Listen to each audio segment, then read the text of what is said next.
오늘은 액체와 고체의 밀도 측정에 관한 실험을 진행해 보도록 하겠습니다. 차례는 다음과 같습니다. 실험 목적입니다. 본 실험을 통해 밀도에 대한 개념을 익히고 특정한 화합물의 질량과 부피를 이용하여 주어진 온도와 압력에서의 밀도를 직접 계산해 보는 것을 목적으로 합니다. 그 과정에서 정확한 방법으로 부피와 질량을 측정하는 방법을 학습합니다.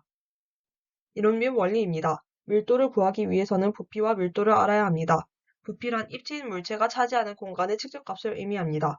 부피의 측정에서 부피는 온도에 따라 변화하는 값이기 때문에 온도와 함께 측정해야 합니다.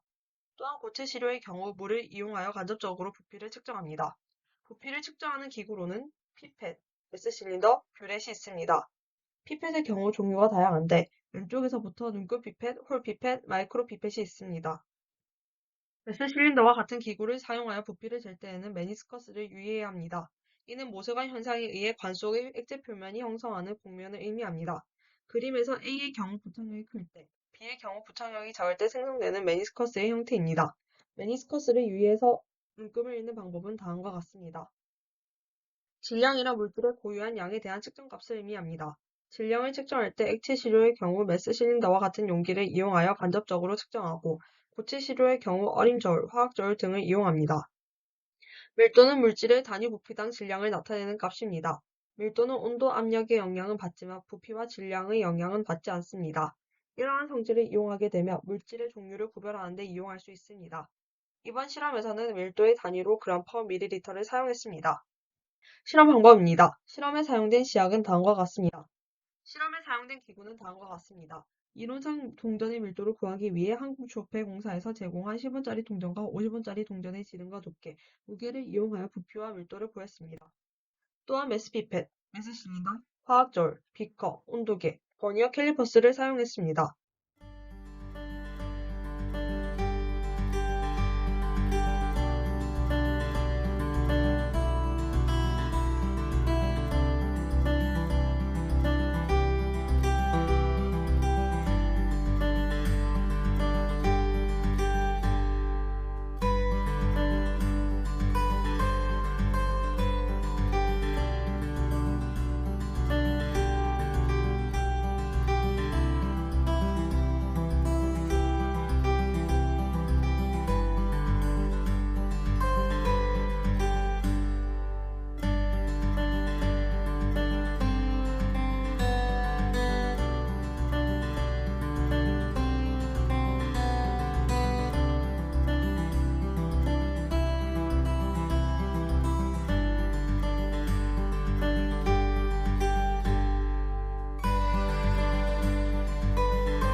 결과 분석입니다. 저희는 실험을 진행한 후 얻은 밀도값을 측정값으로, 알려진 밀도값을 참값으로 하여 오차율을 계산했습니다.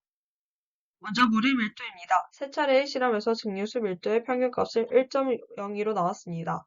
실제 증류수의 밀도가 0.99843인데 이를 오차율 계산식에 넣어 계산해보면 2.16%가 나왔습니다.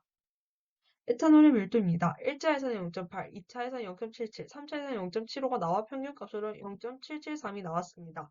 실제 에탄올의 밀도인 0.789를 이용하여 오차율을 계산해본 결과 2.03%가 나왔습니다. 10원짜리 동전과 50원짜리 동전의 지름과 두께는 다음과 같습니다. 무게와 부피의 경우 각각의 동전이 5개씩 있을 때의 값입니다. 동전의 밀도는 측정 부피로 구한 값과 원기둥 부피로 구한 값으로 나누어 계산했습니다. 10원 밀도의 오차율은 각각 15.36%, 4.86%이고 50원의 밀도의 경우 10.87%, 1.22%입니다. 결론 및 토론입니다. 증류수 밀도의 경우 실제 밀도보다 더 큰 값을 얻었습니다. 이는 저울이 소수점 두 자리까지 보여주는 저울이었기 때문에 유효수자가 영향을 미쳤습니다. 또한 실험 당일 기온이 높아 실험 도중에 증류수의 온도가 변화했을 수도 있습니다. 에탄올 밀도의 경우 실제 밀도보다 작은 값을 얻었습니다. 이는 에탄올을 끄는 점이 낮아 실험 중간에 기화했을 가능성이 있고 메스 실린더의 눈금이 볼록해 눈금을 제대로 읽지 못했을 가능성이 있습니다. 10원 밀도의 경우 측정 부피로 구한 값의 오차율이 컸는데 이는 동전이 주조되고 시간이 지나면서 이물질이 묻어 이론값과 차이가 있을 가능성이 있습니다. 또한 50원 밀도의 경우에도 측정 부피로 구한 값의 오차율이 컸는데 이는 동전이 주조되고 시간이 지나면서 마모가 되어 이론값과 차이가 있을 가능성이 있습니다.